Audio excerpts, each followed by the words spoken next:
संतों के महामहिम वचनों के अनुसार जो चलता है वो पुण्य एकत्रित करता है, और जो कुमार्गगामी बुद्धि के अनुसार चलता है वो पाप एकत्रित करता है। भगवान के सिवा, सुनो महापुरुषों के वचन है, भगवान के सिवा तुम किसी और का सहारा लोगे तो अंत तक तुम्हें पछताना पड़ेगा। भगवान के सिवा किसी और का सहारा लोगे तो अंत तक तुम्हें पछताना पड़ेगा और नरक जैसा जीवन हो जाएगा, नरक जैसा जीवन। भगवान के आश्रय में जो अपार सुख होता है, कैसे हम तुम्हें बताएं। ये जीव सोचता है धन का आश्रय, परिवार का आश्रय, बिल्कुल सब नाटक, धोखा ही धोखा। सच्ची मानिए, भगवान के सिवा दूसरे का सहारा लोगे तो अंतिम में तुम्हें पछताना पड़ेगा, नरक जैसा कष्ट होगा। अगर भगवान का सहारा है तो सच्ची माने जीवन परम मंगल में देखने को मिल रहा है। नारकी स्थिति से जीवन परम मंगल में देखने को मिल रहा है। दूसरा, संसार के मनुष्यों से जो प्रेम किया जाता है वो अगले जन्म का निमंत्रण है, अगला जन्म का। और यदि भगवान से प्रेम किया जाता है तो परम धाम जाने का, अगला जन्म का खत्म। अब देखो तुम्हें पसंद क्या करना है। तीसरा, जिस शरीर में जितनी आसक्ति कर लोगे अगला वही जन्म उसी शरीर का मिलेगा। जैसे हिरन के शरीर में आसक्ति कर ली तो भरत जी हिरन बन गए, पुरंजन ने स्त्री में आसक्ति कर ली तो पुरंजनी बन के अगले जन्म में स्त्री बन करके जन्मा। इसलिए जिस शरीर से अधिक प्रेम कर, जो मकान से ज्यादा प्यार करता है वो छिपकली बनकर मकान में रेंगता है। ध्यान, जो जिससे अधिक प्यार, वो ऐसे योनि को प्राप्त। तुम योनि प्राप्त करने के लिए नहीं आए, भगवान को प्राप्त करने के लिए मानव देह प्राप्त किया है। नाम जप करो, सच्चाई से नाम जप करो, तुम्हें खुद दिखाई देगा जो लिखा है। कोई किसी से प्यार नहीं करता, सिर्फ नाटक प्यार का चल रहा। कोई प्यार, जो राग और द्वेष पूर्वक जीवन व्यतीत करता है वो दुर्गति का पात्र बन करके नाना प्रकार की नारकी योनियों को भोगता है। प्राय राग द्वेष में ही जीवन जा रहा है। ये 18 दोष भोगने ही पड़ते हैं जो भगवान का भजन नहीं करता है। भूख, प्यास, बीमारी, बुढ़ापा, राग, द्वेष, मोह, निंदा, चिंता, भय, खेद, विषाद, जन्म, मरण, विस्मय, शोक, मंद, अरति, कहीं मन नहीं टिक रहा, घोर अशांत, डिप्रेशन, अरति। ये 18 दोष भगवत विमुख को भोगने ही पड़ते हैं। और यदि वो भगवान के आश्रित हो जाता है तो उसमें जैसे भूख है, प्यास है, बीमारी है, बुढ़ापा है, इन सब में भगवान का एक विशेष कृपा प्रसाद रहता है। देखो, बेटा और बहू की कथा सुन चुके। एक संत भगवान ने कभी शिष्य नहीं बनाए थे, श्रीधर बाबा। और जब वृद्धावस्था आई तो अपने लोग 8-10 संतों की होड़ लगती थी कि देखो आपने 1 घंटा सेवा की है, अब आप हटिए, अब हम सेवा। और जानते उनको कैसे सोच कराई जाती थी? ऐसे टांग लिया जाता था दोषण और ऐसे हाथ में कराई जाती। क्यों? क्योंकि भजन करते थे। सौभाग्य था, किसको शौच कराने को मिले, किसको स्नान कराने को मिल जाए, किसको वस्त्र धारण। ये सौभाग्य, भगवान के सिवा किसी को अपना नहीं माना। तो ऐसे गोद में, संतों की गोद में उनकी सेवा होती थी। और अंतिम समय राधा राधा मुख से निकल रहा था, सब संत कीर्तन कर रहे थे और ऐसे पधारे, पूछो ये है ना कोई शिष्य, ना कोई जगह, ना कोई 1 रुपया। तो ऐसे भगवान की तरह अंतिम समय उनकी पूजा हुई। जब उनका शरीर असमर्थ था, ड्यूटी लगती थी, अलग अलग ड्यूटी थी। कई संत भगवान अपने ड्यूटी लगी थी कि इतने बजे से इतने, और लड़ाई होती थी। देखो आपने 1.25 घंटा आज कर लिया, 15 मिनट ज्यादा कर लिया, अब आप हटिए, आप मुझे तो कहते यार थोड़ी देर और कर ले। मतलब लोभ लगता कि जितना अधिक मैं सेवा कर पाऊं। क्यों? क्योंकि भजन परायण थे और वहां पैदा किया है, संपत्ति दी है, लात मार रहे हैं। भगवान से विमुख जो है उसे 18 दोषों को भोगना पड़ता है। जो भगवान के कृपा पात्र होते हैं उन्हें संत संग मिलता है। जिन्हें संत संग मिलता है उनमें अंत काल में जैसे भगवत प्राप्ति होगी वैसा संयोग बना दिया जाता है। अंत काल में दादू मन ही सो मल उपजय, मन ही सो मल धोई, सीख चले गुरु साधु की, तो तू निर्मल होई। नाम जपे रुचि साधु को, साधु जपे रुचि नाम, दादू दोनों एक टक, यहू आरंभ यहू काम। कह रहे मन गंदा हो गया है, अब मन ही निर्मल हो तब बात बनेगी। कैसे निर्मल हो? बोले गुरु का उपदेश, साधु का संग, ये साबुन है, बहुत जल्दी मन को निर्मल कर देता है। बोले जब नाम जपे तब रुचि साधु की, जब नाम जपो कहे तो संतों में तुम्हारी प्रीति हो जाएगी, और जब संत नाम देंगे तब भगवान में प्रीति हो जाएगी। ये नियम है, ये सिद्धांत। गुरुमुख के प्राप्त नाम से ही भगवत साक्षात्कार होता है। दादू हरि साधु यो पाइये, अविगत के आराध, साधु संगति हरि मिले, हरि संगत सुसाध। बोले जब हरि की कृपा होती तो साधु मिलते हैं, और जब साधु की कृपा होती है तो उस अविगत परमात्मा की आराधना शुरू होती है, तब वो हरि मिलते हैं। तो हरि की कृपा का फल साधु, और साधु की कृपा का फल हरि दर्शन। हरि जब अव्यक्त कृपा करते तब संत दर्शन मिलता है। अब मोहि भा भरोस हनुमंता, बिनु हरि कृपा मिले नहीं संता। तो मन भुवंग बहु विष भन्या, निर्विष क्यों न होई, दादू मिलिया गुरु गारुणी, तो निर्विष किया सोई। बोले ये मन बड़ा विष फैलाता है, काम क्रोध लोभ मोह मद मत्सर बड़ा विषयी बना दिया। तो बोले अब ये विष कैसे उतरे? बोले गुरु गारुणी, विष उतारने वाले गुरुदेव हैं। जो गुरुदेव ने नाम मंत्र दिया है उसको जपो तो मन का सारा विष उतर जाएगा, निर्विकार मन हो जाएगा। पूजा मान बड़ाइया, आदर मांगे मन, राम गहे सब परिहरे, सोई साधु जन। सबके मन में होती है हमारी पूजा हो, हमारी मान हो, हमारी बड़ाई हो, हमारा आदर हो। लेकिन साधु वही है जो मान बड़ाई आदर को स्वीकार नहीं करता, इच्छा नहीं करता। सब में मेरे प्रभु है, सबको प्रभु को भाव से प्रणाम। इतने विराट रूप भगवान इतने रूप में आकर दर्शन देते हैं, ये भाव नहीं रखना।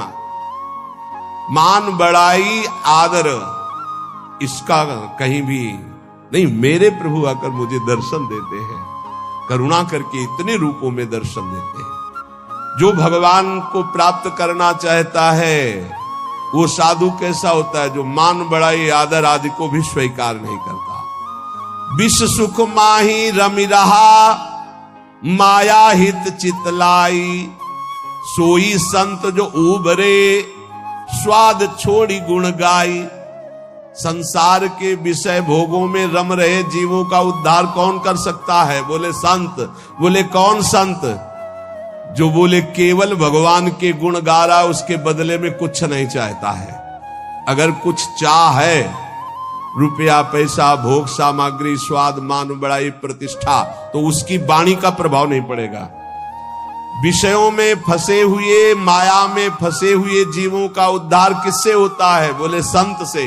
बोले किन संत से? बोले सोई संत जन उबरिया, जो स्वाद छोड़ी गुड़ गाई, स्वार्थ स्वाद इनको छोड़कर कोई भी चाह नहीं, केवल स्वांता सुखाए तुलसी रघुनाथ गाथा। बोले ऐसे संतों की वाणी से माया में फंसे हुए लोगों का उद्धार होता है। साधु मिले तब उपजे हृदय हरि को ध्यान, दादू संगति साधु की अभिगत पुरवै आन। बहुत शीघ्र परमात्मा प्राप्ति होती है ऐसे संत महात्मा के संग से। उनके बताए हुए ध्यान नाम गुण कीर्तन से बहुत जल्दी भगवत साक्षात्कार होता है। प्रेम कथा हरि की कहें, करे भगत ल्यो लाई, पीवे पिबावे राम रस, सोजन मिलवो आई। बोले बड़े संतों की पहचान क्या होती है? बोले जिनके पास बैठने से केवल भगवत चर्चा ही हो, हमारे आचरण सुधरे, हरि नाम में प्रीति हो, हरि चरणों में प्रीति हो, भक्ति का हृदय में प्रादुर्भाव हो, वो स्वयं भगवत रस पिए हुए हैं और वही भगवत रस हमें पिला सकते हैं।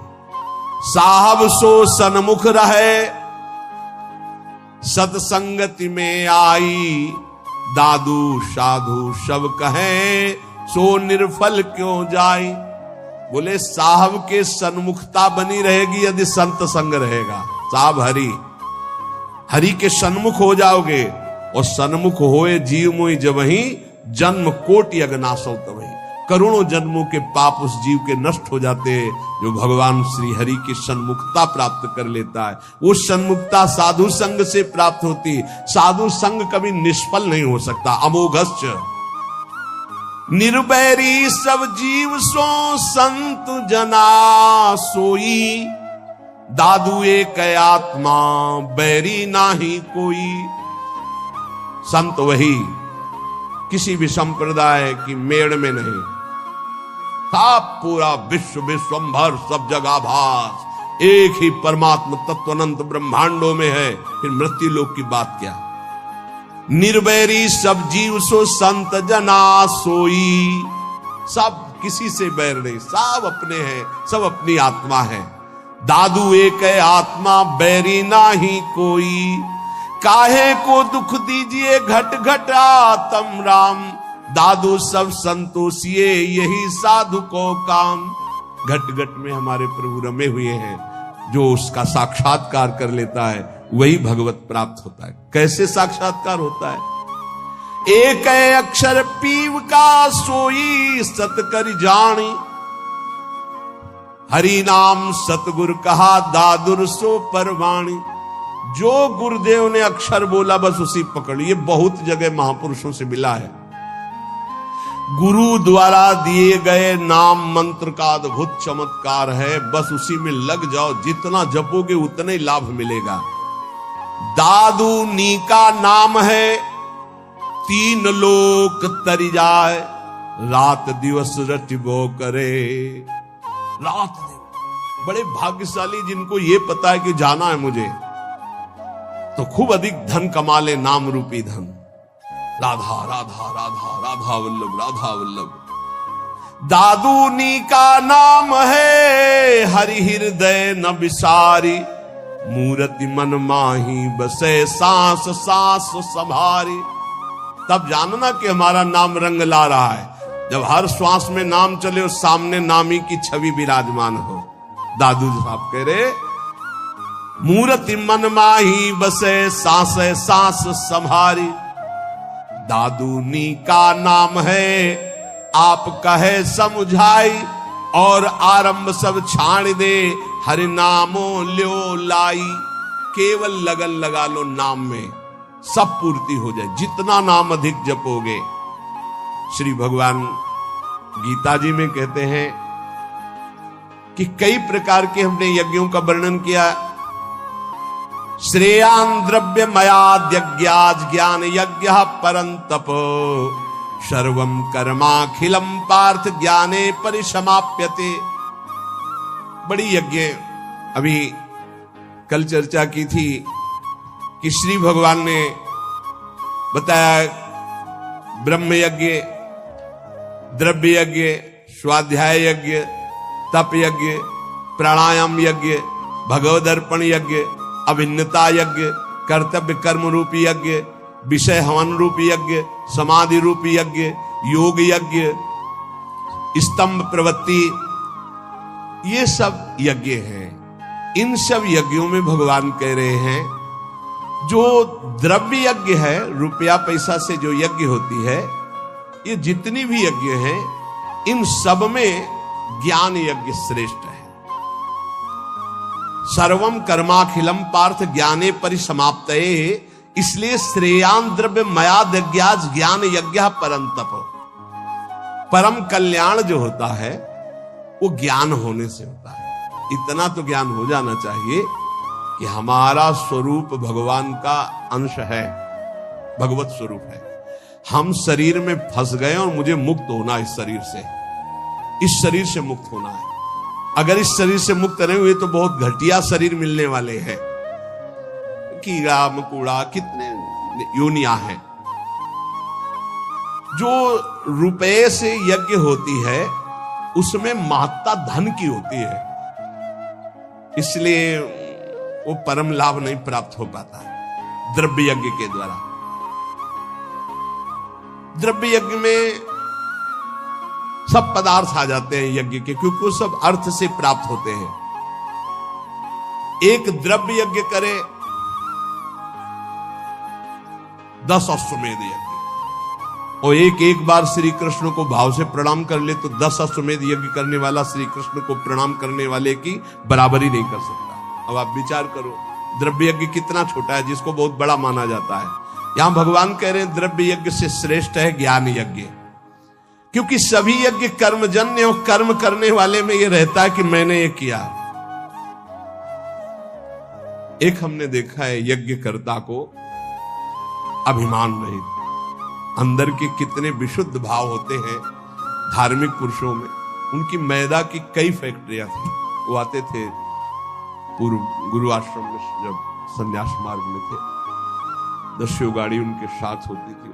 बहुत दूर से गाड़ी और पादुका उतार करके सबको वहीं रोक कर अकेले आते। उन्होंने जब यज्ञ कराई, सब जो यज्ञ के, एक हाथ में टोकरी, एक हाथ में सोनी, जहां कोई खा पी के फिर हर सुविधाएं सब पवित्र वैदिक सिद्धांत से होना, और उनका काम केवल यही था झाड़ू और टोकरी ले। पूरे किलोमीटर में यज्ञ मंडप था, पूरी सब व्यवस्थाएं, और अकेले, किसी का चंदा नहीं, खूब अर्थ था, और वो स्वयं ये करते थे। जब कोई उनसे पूछता यज्ञ, कहीं भी कोई पोस्टर बैनर नहीं, और कोई पूछता यज्ञ कौन कराते, तो हमें तो पता नहीं, हम तो यहाँ दोना पत्तल फेंकने की सेवा मिली, बस वो जानते हैं। कोई नहीं जानता था यज्ञ कौन करा रहा। खूब आनंद मंग ऐसे कोई द्रव्य यज्ञ करने वाले बिरला होते हैं जो भगवत समर्पित होते हैं, पर उनको ज्ञान है इस बात का कि तो दियम वस्तु गोविंदम तुभ्यमेव समर्पये, देनहार कोई और है देत रहते दिन रैन,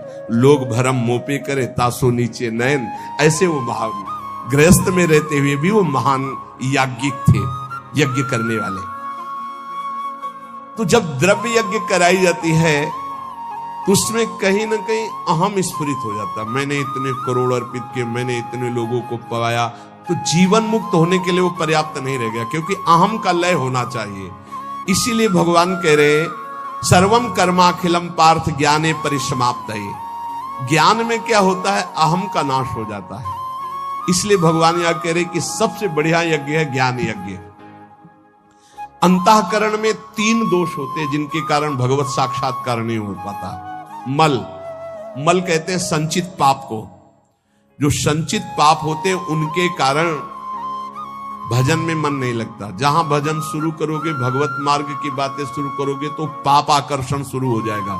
इसे मल कहते हैं। दूसरा होता है विक्षेप, चित्त का चंचल होकर बार बार भोगे हुए विषयों का चिंतन करना, इसे विक्षेप कहते हैं। आवरण कहते हैं अहंकार, अज्ञान। इन 3 के कारण जीव की भगवान में रुचि नहीं होती और भगवान की प्राप्ति में बाधा ये 3 पहुंचाते। मल, संचित पाप, विक्षेप, भोगों के प्रति चित्त का चंचल होना, आवरण, अहंकार, अज्ञान। जब हम कोई भी कर्म करते हैं तो तो उसमें ये आवरण ढक जाता है, अहंकार, मैंने ये किया। और जहां ये हुआ मैंने ये किया तो उसका कल्याण नहीं हो पाता। ये खास बात है, उसका फल मिलेगा, उसे भगवत प्राप्ति नहीं हो पाएगी। अहंकार विमूढ़ात्मा करता हमें तिमन्यते, अहंकार में मूढ़ता बनी रहती है और ये रहता है कि मैंने ये किया, और जब मैंने ये किया तो अवश्य भोगना पड़ेगा, चाहे शुभ हो या अशुभ हो, भगवत प्राप्ति नहीं होगी। जब हमें किसी महापुरुष का आश्रय मिलता है, संत महात्मा का, और वो जब हमें उपदेश करते हैं, तब हमें समझ में आता है कि सारे कर्म भगवान के लिए करने हैं।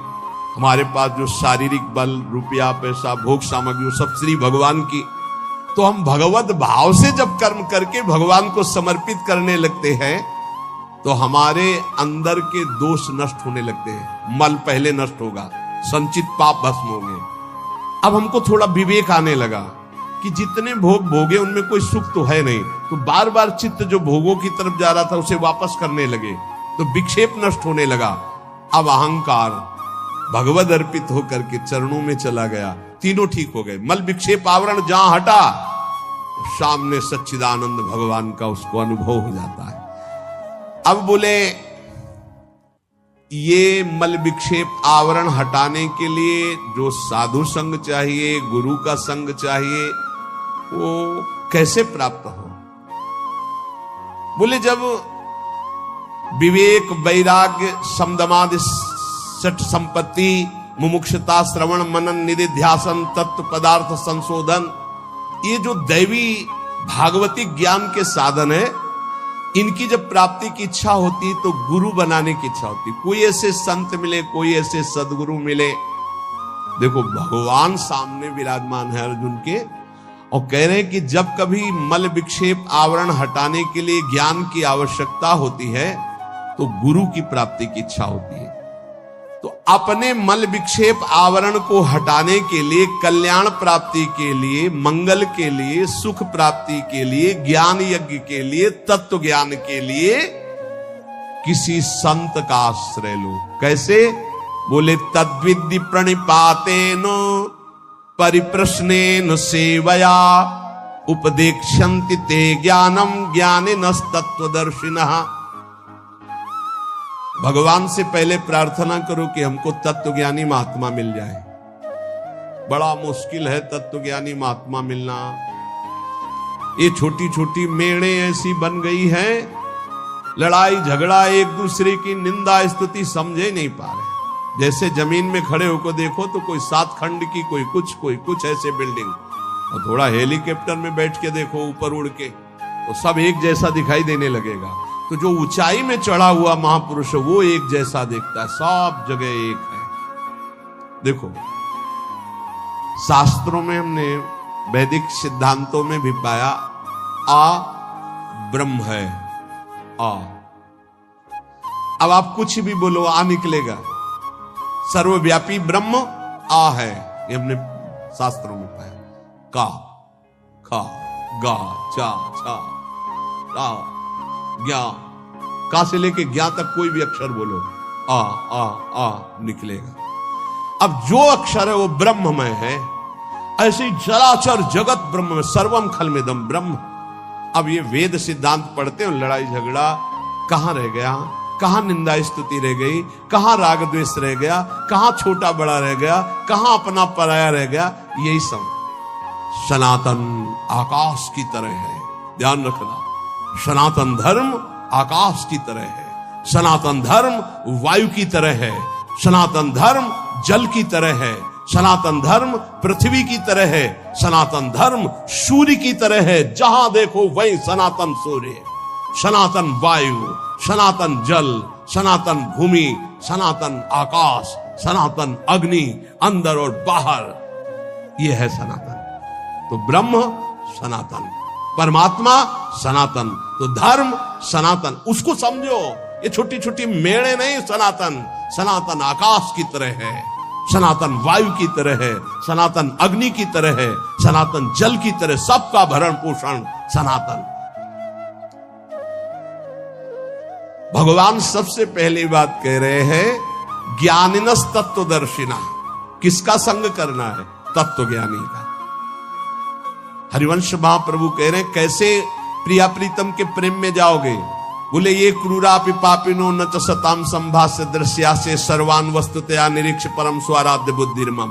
सबको आराध्य रूप में देखो, चाहे पापी हो चाहे पुण्यात्मा, सब में राधा वल्लभ लाल विराजमान है। यह आचार्य का आदेश है। यह है ज्ञानिनस तत्वदर्शिना, सब जगह अपने इष्ट को देखना। ये कहां मिलेंगे? ये भगवान मिलाएंगे। भगवान से सबसे पहले प्रार्थना करनी चाहिए कि मुझे ऐसे संत का सानिध्य दीजिए जो आप में रमण करता हो। मैं तो नहीं पहचान पाऊंगा प्रभु, आप मेरे हृदय को भी जानते हो और संत को भी जानते हो, तो मुझे संत संग दीजिए। अब मोहि भा भरोसा हनुमंता, बिनु हरि कृपा मिले नहीं संता। और जब संत मिले तब क्या करो? तो बोले तद्विद्धि प्रणिपातेन परिप्रश्नेन सेवया। अर्जुन पहले उन महापुरुषों के पास जाए तो जाकर उनको साष्टांग दंडवत करे। संपूर्ण आत्मसमर्पण का भाव साष्टांग दंडवत में माना जाता है। ऐसा भगवान क्यों कह रहे हैं? क्योंकि बिना श्रद्धा के आपको ज्ञान प्राप्त नहीं हो सकता। श्रद्धावान लभते ज्ञानम। अगर श्रद्धा कमजोर है तो ज्ञान नहीं प्राप्त हो सकता। अगर वास्तविक किसी संत का लाभ लेना है तो श्री भगवान ने आदेश किया, पहले अहंकार छोड़ो, पहले कोरे कागज की तरह उनके पास जाओ। यहाँ इतनी लिखा पढ़ी करके आते कि डस्टर चलाने को मना ही नहीं होता। इतनी लिखा पढ़ी पहले से ही रखी हुई है, बिल्कुल बेकार। आप सच्ची मानिएगा 70 वर्ष जीवन के हो गए, अभी तक ये नहीं निर्णय कर पाए कि मुझे चलना किधर है। अहो भाग्य है आप लोगों का जिनको ये चित्त का समाधान हो गया कि मेरा मार्ग क्या है। नहीं 70 वर्ष हो गए और अभी ये नहीं पता कि चौराहे पे खड़े कि जाऊं किधर, ज्ञान मार्ग में जाऊं कि ध्यान मार्ग में जाऊं कि योग मार्ग में जाऊं, भजन मार्ग में जाऊं कि, अभी तक ये निर्णय नहीं। भगवान कह रहे किसी ज्ञानी महापुरुष का आश्रय लेना है तो श्रोत्री और ब्रह्मनिष्ठ दो बातें कही है। श्रोत्री कहते हैं जिन्होंने खूब गुरुजनों के चरणों में बैठकर शास्त्रों का श्रवण किया है, और ब्रह्मनिष्ठ जो उसी तत्व में स्थित हो चुके। ऐसे महापुरुषों से निवारण होता है संसार का, जिनका एक ही उद्देश्य केवल श्री भगवान और भगवान में स्थित है। भगवान आदेश करते प्रणिपातेन, उन महापुरुषों के पास जाए, हाथ जोड़कर साष्टांग दंडवत करे। नीचवत सेवेत सदगुरुम, अपने को सबसे नीचवत मान करके सदगुरु का सेवन करे। कभी भी शरीर से गुरु का निरादर न करे, तिरस्कार न हो, इसलिए गुरु के सामने नम्र सरल और जिज्ञासा के भाव से उनकी आज्ञा पूर्वक सेवा करें। अपने आप को गुरु के चरणों में सबसे छोटा अधीन सेवक समझे। शरीर और वस्तुएं दोनों गुरु के आज्ञा के अनुसार है। साष्टांग दंडवत प्रणाम का मतलब है मेरा शरीर गुरु की आज्ञा पे चलेगा, अहम गुरु के चरणों में अर्पित है। सेवया, भगवान कह रहे परिप्रश्नेन के लिए सेवया, शरीर और वस्तुओं से गुरु की सेवा गौण मुख्य है। गुरु की आज्ञा का पालन करना, जिससे गुरु प्रसन्न हो बस वही कार्य करना। उनकी प्रसन्नता प्राप्त हो गई, उनके मन के संकेत के अनुसार तुम्हारी चेष्टा हुई, उनकी आज्ञा के अनुकूल तुमने कार्य किया, तो प्रश्न करना ही नहीं पड़ेगा, उत्तर तुम्हारे हृदय में अपने आप आ जाएगा। देख लेना, संत महापुरुषों की सबसे बड़ी सेवा होती है उनके संकेत के अनुसार चलना, उनके इशारे को समझना, वो किधर चलाना चाहते हैं, वो क्या चाहते हैं, अपना जीवन उनकी आज्ञा में अर्पित करना। संतों को जितना सिद्धांत प्रिय है उतना अपना शरीर प्रिय नहीं है।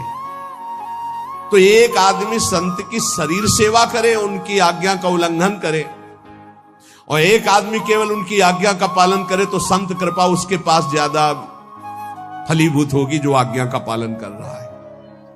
संत सिद्धांत की रक्षा के लिए अपने प्राण त्याग सकते हैं, इसलिए सच्चा संतों का सेवक वही है जो उनकी आज्ञा का दृढ़ता पूर्वक पालन करता है।